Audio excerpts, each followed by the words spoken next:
नमस्कार, मैं आपकी doctor Rajshree, consultant Ayurveda physician. बालों का झड़ना हम बहुत देखते हैं और आजकल तो सभी की समस्या हो गई है।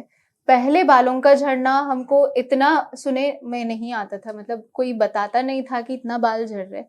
अभी तो ऐसे हो गया है कि हर 2 व्यक्ति में किसी को तो होता है, कन्वर्सेशन में चलता रहता है कि यार आजकल हेयर फॉल ज़्यादा हो रहा है, ये बहुत सुनने में आ गया है। और लॉन्ग हेयर तो कभी दिखता नहीं है आजकल। इसके क्या कारण हो सकते हैं और इसको कैसे हम कंट्रोल कर सकते हैं? तो सबसे इम्पोर्टेंट कारण इसका एक रहता है, most of the cases iron deficiency या बी कॉम्प्लेक्स की डेफिशिएंसी।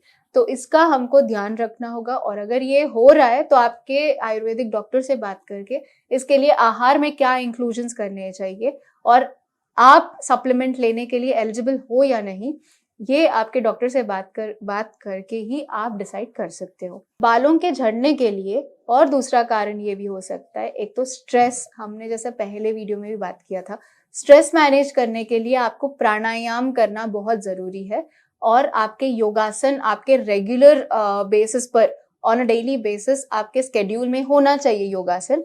तो दिन में एटलीस्ट 1 घंटे के लिए आपको योगासन करना एज अ मस्ट। आपके योगा इंस्ट्रक्टर के साथ कीजिए स्टार्टिंग में। आपको जैसे बॉडी को फ्लेक्सिबिलिटी आ जाए, जैसे आपको आसन आदत हो जाए, तब आप खुद से कर सकते हो। बट एडवाइजर्स आप इंस्ट्रक्टर के साथ ही शुरू कीजिए। और कैसे आसन आप करने चाहिए आपको, ये आपके आयुर्वेदिक डॉक्टर या आपके थेरेप्यूटिक योगा इंस्ट्रक्टर अगर होंगे तो वो बता सकते हैं। Next thing is hormonal imbalance की वजह से भी बहुत ही हेयर फॉल होता है।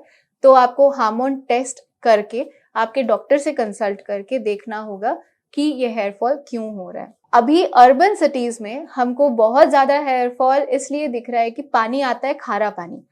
तो ये तो एक बहुत बड़ी समस्या हो गई है और बहुत ही लोगों का ये कंप्लेंट रहता है कि पानी तो खारा ही आता है, तो कैसे करें इसका।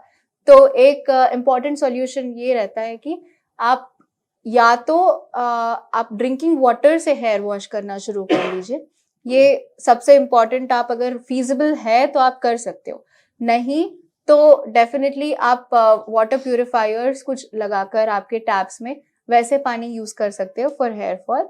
बट खारे पानी से सही में आपके स्कैल्प पर स्केलिंग होती है, इचिंग होती है और हेयर फॉल होने के चांसेस ज्यादा रहते हैं।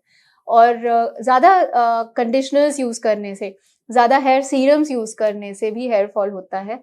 ये कंडीशनर और सीरम यूज करना गलत नहीं है, बट आप कैसे यूज करते हो उस पर डिपेंड करता है।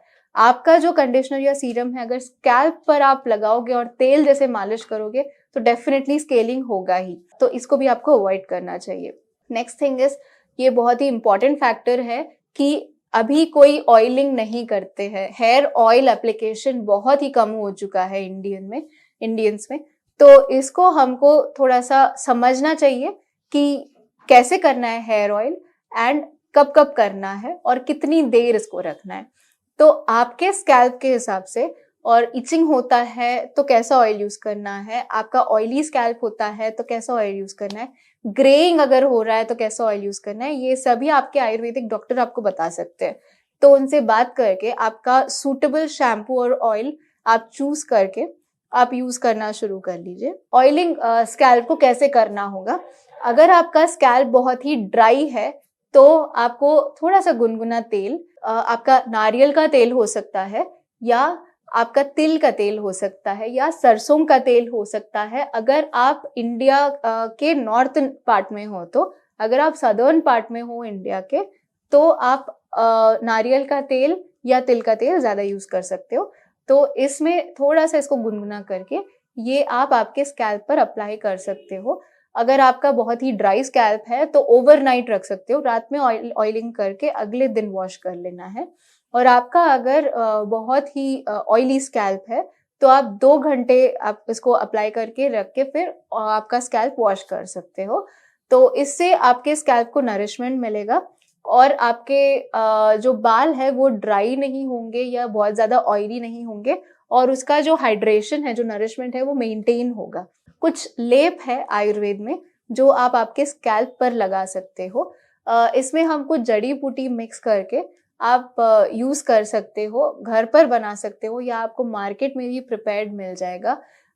जैसे एक होता है सादर्न साइड में मिल जाएगा आपको ये उलपलचूर्णम जो हम बोलते हैं, वो आपको डैंड्रफ कम करने के लिए, मतलब इची स्कैल्प और आपका ऑयलीनेस कम करने के लिए बहुत ही असरदार रहता है। तो इसको पानी में आप मिक्स करके यूज कर सकते हो। अगर बहुत ही आपका स्कैल्प इची है तो थोड़े से तेल में भी मिक्स करके यूज कर सकते हो। ऐसे आयुर्वेद के लेप बहुत सारे हैं जो आपके स्कैल्प को देखकर डिसाइड करना होता है डॉक्टर को कि कैसा आपको लेप दे और क्या क्या कॉम्बिनेशन दे। तो आपके आयुर्वेदिक डॉक्टर से कंसल्ट करके आप ये ऐसे लेप का यूज कर सकते हो। और सबसे इम्पॉर्टेंट एक थेरेपी होती है पंचकर्म में, जिसको हम नस्यम बोलते हैं।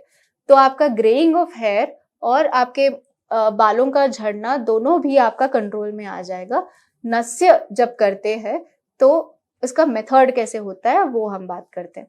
तो नस्य का मेथड ये होता है, आपका जो हर्बल ऑयल होता है उसमें, और वो आपके हर्ब्स कौन सा ऑयल यूज करना है नस्यम के लिए, ये आपको आपका स्कैल्प एग्जामिन करके, आपका स्किन देखकर, आपकी नाड़ी देखकर आपके वैद्य बताएंगे नस्यम का क्या ऑयल रहेगा, और आपके नॉस्ट्रल्स में डालेंगे। एंड नंबर ऑफ ड्रॉप्स भी आपको आपके वैद्य ही बता पाएंगे कि आपके बॉडी टाइप के लिए, आपकी नाड़ी के हिसाब से कितने नंबर ऑफ ड्रॉप्स नस्यम का करना है। तो एक नॉस्ट्रल में डालेंगे और आपको थोड़ी देर रिलैक्स होने बोलेंगे, फिर दूसरे नॉस्ट्रल में डालेंगे। तो ये ट्रेन्ड थेरेपिस्ट के हेल्प से ही करते हैं नस्य। और जब ये होता है तो इसके 7 सिटिंग लेकर या 10 सिटिंग लेकर गैप देते हैं और फिर 7 या 10 सिटिंग देते हैं। तो ऐसे करने से आपको ज्यादा रिजल्ट मिलता है और कंटिन्यूअस करने से ज्यादा रिजल्ट मिलता है। स्ट्रेस मैनेजमेंट की हमने बात की, बट स्ट्रेस कैसे ना हो इसका भी आपको ध्यान रखना चाहिए। अगर आपका माइंड बहुत ही एजिटेटेड नहीं है, मन चंचल नहीं है आपका, तो आप डेफिनेटली मेडिटेशन भी इंक्लूड कर सकते हो। प्राणायाम तो आपको करना ही है, योगासन तो करना ही है। अगर आपका मन चंचल नहीं है तो डेफिनेटली आप रोज ही मेडिटेशन करो और अपने आप को स्वस्थ रखो, हेल्दी रखो। हेयर फॉल आपका कंट्रोल में रहेगा, ग्रेइंग ऑफ हेयर भी ज्यादा दिखेगा नहीं। थैंक यू, नमस्कार।